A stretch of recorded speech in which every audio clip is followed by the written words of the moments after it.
Hi everyone, in this video I'm going to show you how you can turn on wireless power sharing. So if you find this video helpful, please give it a like and make sure you subscribe for more useful tutorials.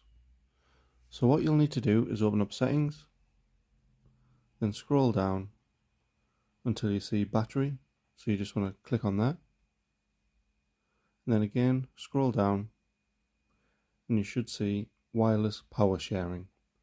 So you just want to tap on that, and then at the top you should have this little toggle option, so all you have to do is toggle that on, and then underneath it'll just let you know how you can charge another device. So put the center of your phone back to back with another device. If you have trouble connecting or charging is slow, remove any cover from each device. Wireless power sharing will stop when you make a call, receive a call, or use a camera. So that's how you can turn on wireless power sharing. Thanks for watching.